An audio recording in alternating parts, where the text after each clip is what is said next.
अगर मैं कहूँ ये नॉनवेज नहीं है, फिर भी टेस्ट प्योर चिकन जैसा है। बिलीव करोगी, कभी कभी मन नॉनवेज का होता है, लेकिन घर का रूल या सेहत बीच में आ जाती है। उस दिन मेरे साथ भी ऐसा ही हुआ।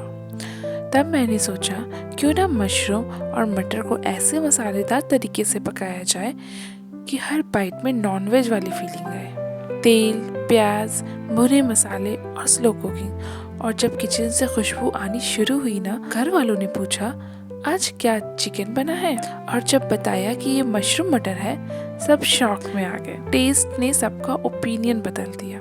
तो सबसे पहले मैंने यहाँ पर मशरूम को अच्छे से वॉश करके कट कर लिया और मटर को भी अच्छे से वॉश कर लिया। उसके बाद नॉनवेज स्टाइल बना रही हूँ तो थोड़ा सा ऑयल ज़्यादा लगेगा, तो यहाँ पर मैंने ऑयल को अच्छी तरह से गर्म कर लिया।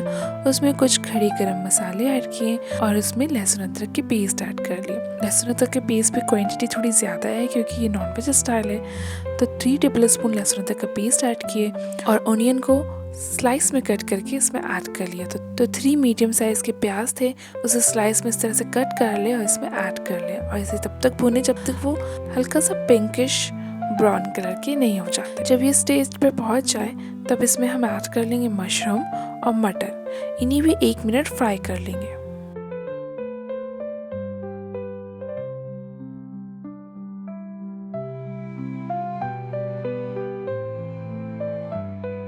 उसके बाद ऐड करेंगे सूखे मसाले।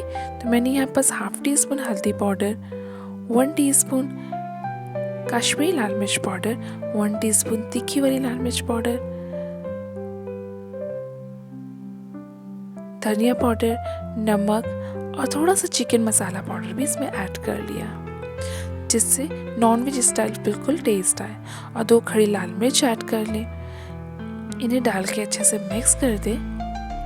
उसके बाद लास्ट में मैंने यहाँ पास गरम मसाला पाउडर ऐड कर लिया। इन्हें डाल के अच्छे से मिक्स कर दें और थोड़ा सा पानी ऐड कर लें। इसे मिक्स अप करने के बाद इसे कुकर को बंद कर दें और 1 विसल आने तक कुक करें। जैसे ही 1 विसल आ जाए 7 मिनट्स के लिए मैंने यहाँ पर स्लो फ्लेम कर दिया और फिर फ्लेम को बंद कर दें। तो जब कुकर ऑटोमेटिक ठंडा हो जाए तो कुकर को खोल के देखेंगे, हमारा मटर मशरूम बिल्कुल नॉनवेज स्टाइल बन के रेडी है। बहुत इजी वीजी से बन जाता है और बहुत टेस्टी बन के रेडी हुआ। तो इसमें जितना ग्रेवी चाहिए अगर आपको, तो इसमें थोड़ा सा पानी ऐड कर इसे यूं ही कवर करके 1 मिनट और पका लें और उसके बाद आप सर्व कर लें। हमारा मटर मशरूम नॉनवेज को भी टक्कर दे रहा है, और क्या चाहिए। तो यहाँ पास मैंने सर्विंग से पहले 1 टेबलस्पून घी ऐड किया, इससे टेस्ट और ज़्यादा बढ़ जाता है। इसे आप रोटी के साथ खाइए, राइस के साथ खाइए, जिसके साथ भी खाइए, बहुत यम लगता है। वीडियो पसंद आए तो लाइक शेयर करो और कमेंट में बताओ कि आप भी non veg style veg recipe try करते हो या नहीं।